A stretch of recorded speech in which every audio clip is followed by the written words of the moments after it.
and voila. Dang, I feel like a freaking guru. I guess that bootcamp definitely came in handy because dang.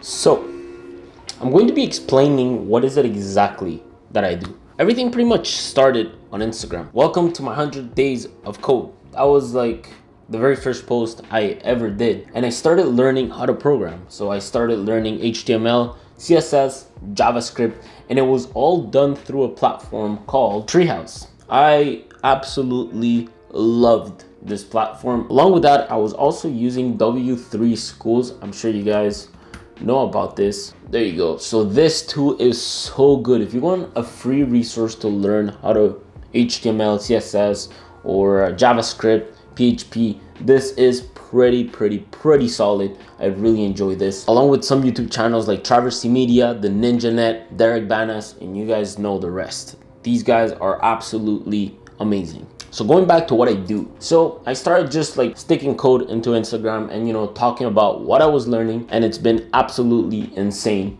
to know that a lot of people like code on Instagram. This is pretty crazy. So much like picture of my computer and code, and I was also doing some design at the time. See, I try to follow a grid. This is pretty cool with Java, teaching people how to use Java a bit. This project right here, this project was hella fun. This was pretty much a project done in a hackathon at Boston Hacks, and what we did was that we were taking a GIF and we wanted to detect if it could cause an epileptic seizure, and it was sort of a success and a failure at the same time. It was done with the library in Python called Pillow. It was pretty hard, to be honest with you guys, but we learned a bit about Python, and I'm still not sure how to program in Python.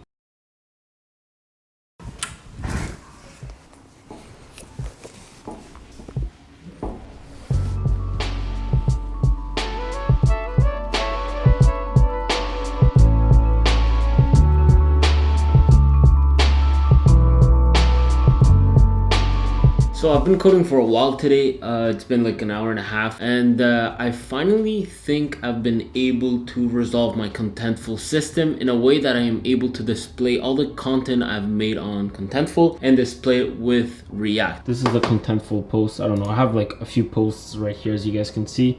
And if we go on this Contentful blog post, this is what we have, right? My picture, a new section, heading 2, my post here.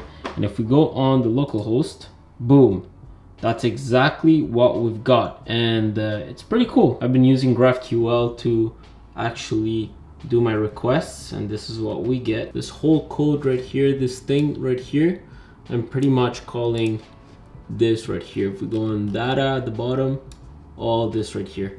It's awesome. It's really cool. I've been obviously following a tutorial by, let me just give you his name, Andrew Mead. He is extremely good, extremely great professor, and this is how I've been learning Gatsby for the past like 2-3 weeks, and I've been loving it. I think after this, I'm going to be ready to create my own website and start deploying some stuff.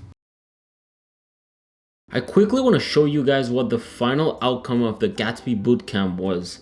Let me just run this code here and show you the website that we actually built with that course. There it is. So this is the full stack bootcamp website, and this is what we were able to build. So we have 4 pages: home, blog, about, and contact. Now the blog portion, I'm thinking of taking this off. Why? Because I'm going to be using this template and making my own website and just deploying it using Netlify. And what better way to make this happen than just doing it with you guys? Now let me show you guys a bit what I've done up to now with that course. I have my about.js, blog.js, contact.js, and index.js, which is this homepage right here. That's index.js. The 404 page is, let me show you guys, let's just run a page that does not exist. This is what we get, page not found. What I'm going to be removing is obviously the blog.js, but I have to modify my components. For example, the header has to be modified in a way that I have to remove this block part. This link here that you guys see on this list, it has to go. There you go. So there's no blog, and I'm also not going to be deploying that portion. So I will be deleting those files, along with, I have a few posts here that I was doing with Markdown. I'm going to be simply getting rid of this part because I don't need it. So posts have to go, blog has to go. Templates, I actually don't need it. This was necessary because I was actually trying to generate dynamic posts. In other words, I was actually using my CMS to create the posts and retrieve them with this template. So it would generate like a post each time, and with the template, it would just like, you know, it would know what to generate. So let's actually remove this, delete. Things are starting to crash now.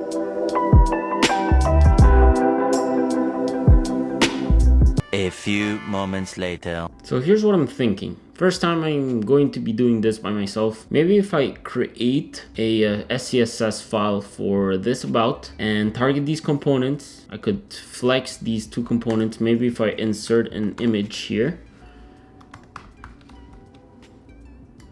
So my image is not showing on Gatsby, and I'm not sure why. So let's look into it.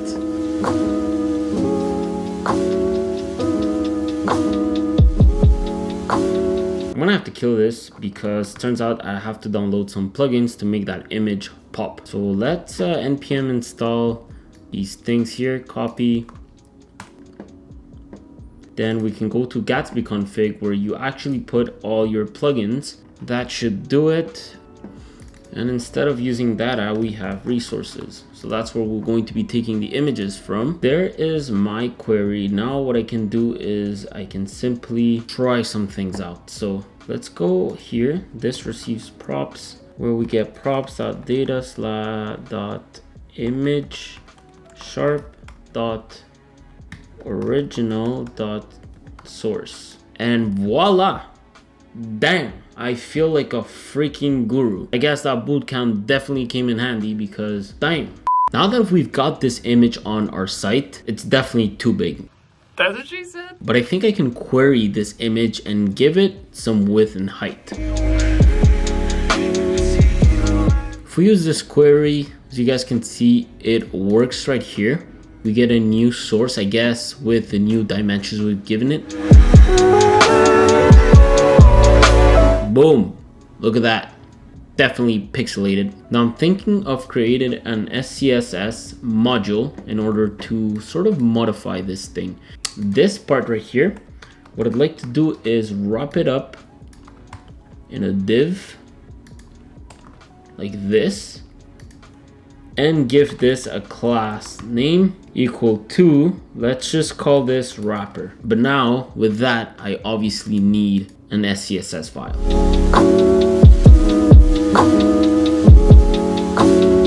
And then right here about styles, instead of using this, we have to use JSX notation. So let's actually write about styles.wrapper. Boom, there you go.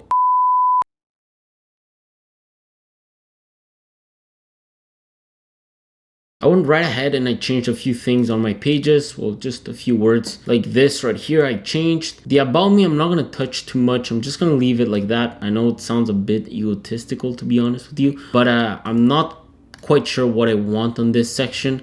I have to think about it. And the contact, I'll just leave it at that. For now, the main purpose of this is just to have my first deployment using Netlify. But before I actually do that, I need to commit this to GitHub.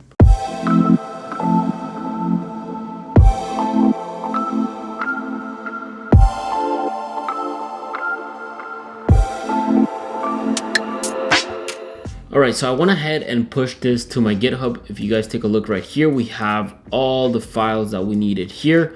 Version 1 of personal site, so we're doing pretty well on that. And now I went ahead and signed up for Netlify, and I guess it's time to try to deploy my new website.